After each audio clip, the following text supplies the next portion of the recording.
माझ्या अंतरंग या चॅनल करता मी प्रमिला आपणा सर्वांचं मनपूर्वक स्वागत करते।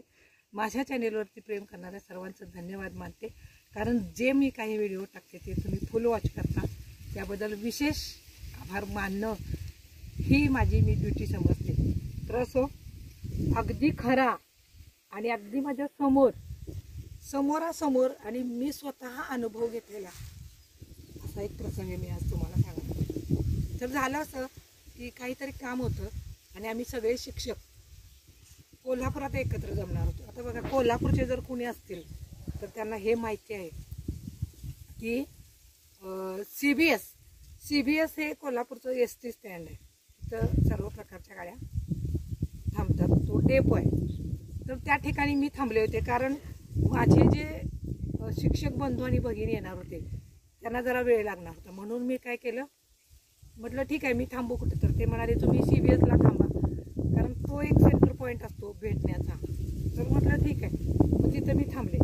तर ज्या ठिकाणी मी थांबले तिथं आता आजूबाजूला कोणी नसतं बघा, नवीन ठिकाणी आपण म्हणजे आम्ही नेहमी जातो, परंतु त्या ठिकाणी जर थांबायचं म्हटलं तर अशी एखादी जागा वगैरे बघून आपण असंच उभा राहतो सहजपणे, तसं मी उभा राहील।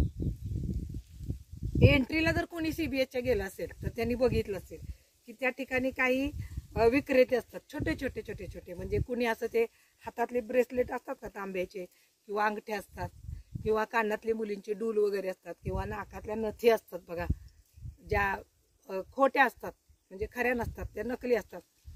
तर त्या विकण्याचं काम त्या करणाऱ्या अशा बायका असतात, किंवा चिमटे असतात हातातले, ते पुरुष वापरतात बघा, ते असे कंडे मोठे, ते देखील असतात, तांब्याचे अंगठ्यात घालायचे कंडे, आणि कानातले आणि अधिक वेण्या केसातल्या, अशा प्रकारचं ते चित्र नेहमी दिसतं तिथं एंट्रीला। तर असं झालं की तिथं मी अशी थांबले, आपली स्कार्फ वगैरे बांधला चेहऱ्याला, आपली पर्स अडकवली आणि अशी उभा राहिली। शेजारी 3 मुली होत्या कॉलेजच्या, 3 मुली म्हणजे मला वाटतं त्या 11वीला असतील, त्या मुली 11वीतल्या असतील, जास्तीत जास्त 11वी। तर मी बघायला लागले तर त्या मुली तिथं, ते एक बाई होती, तिने असं शेजारी आपलं बाळ झोपवलेलं, ऊन होतं बरं, भरपूर ऊन होतं, आणि तिने बाळ झोपवलेलं आणि ते असं विकायला समोर ठेवलेलं। मग मुली यायच्या कॉलेजच्या बघायच्या, तशा या तिघी पण बघायला लागल्या। तिघींच्या पाठीवरती सॅक होती, दप्तर असं होतं आणि सॅक होती। मग त्यांनी ती सॅक वगैरे अडकवली आणि ते घ्यायला लागले साहित्य। तर काय करायचं, घ्यायच्या, कानाला लावून बघायचं कसं दिसतंय मला, अंगठी घालून बघायचं कसं दिसतंय मला, बांगड्या घालून बघायचं कसं दिसतंय मला, असं मैत्रिणींना विचारायचं, त्या काम करायचं। मी आपली बघत उभा राहिले होते अशी बारीकाईने निरीक्षण करत। तर त्यातली एक मुलगी होती, तिनं ते कानातले घेतले, मैत्रिणीला म्हटली बघ मला कसं दिसतंय, असं दोन्ही हात लावले। तर ती म्हणाली मस्त मस्त। लगेच तिनं असं त्या बाईचं लक्ष नसलेलं बघून असं झीप काढली, त्याच्यात त्या टाकल्या। परत अंगठी बघायच्या ना, आता त्या तिघीतल्या दोघी बघत होत्या, आता त्या विद्यार्थिनी होत्या बरं का। तिनं तोपर्यंत अंगठी बघितली, जरा इकडं तिकडं 2-3 मिनिटं जाऊन दिली, परत अशी झीप पाठीमागची झीप खोलली आणि त्याच्यात ती अंगठी टाकली। आता ही गोष्ट मी 2 वेळा बघितली।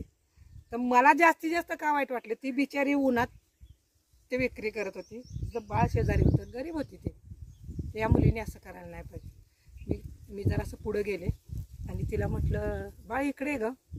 तर ती म्हटली का, मला जरा म्हटलं मोबाईलमधलं हे जरा काय तर सांग की। तर ती म्हटली काय सांगू तुम्हाला। तर म्हटलं इकडे। अगं म्हटलं ती बाई म्हटलं त्या बाळाला घेऊन इतक्या उशीर उन्हात विचारली, आणि तिच्या म्हटलं 2 वस्तू तू घेतल्यास, खरं सांग म्हटलं, खोटं बोलायचं नाही। तर ती मुलगी अशी तावात मला बोलली, तुम्हाला काय करायचं म्हटली, तुम्ही कोण विचारणार, तुमचा नामचा संबंध काय, ही तिची पोझिशन, अशी ॲक्शन बोलणे, तुमचा नामचा संबंध काय, कोण तुम्ही मला सांगा, आणि मला विचारणाऱ्या कोण आहे तुम्ही।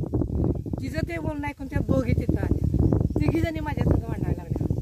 मी जरा डोकं चालवलं, म्हटलं हे बघा तुम्ही विद्यार्थिनी आहात, तुम्ही कितवीला आहे म्हटलं, तर आम्ही 11वीला आहे, बरोबर माझा अंदाज कट टू कट निघाला।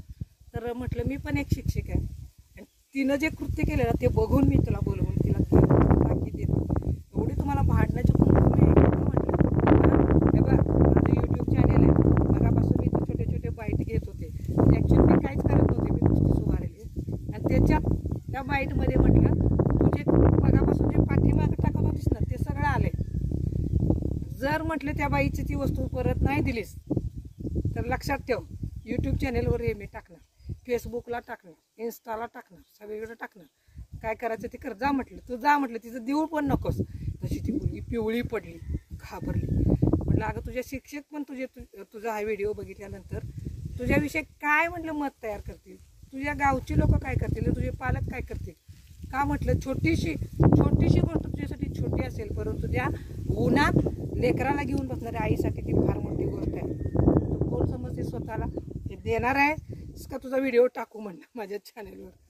तसं तिचं चांगलं धाबोदान आणलं. तिनं लगेच जाऊन त्या बाईला म्हणले, अहो काकू मी सहज बघायला घेतलं, चुकून बघा माझ्या ह्याच्यात गेलं.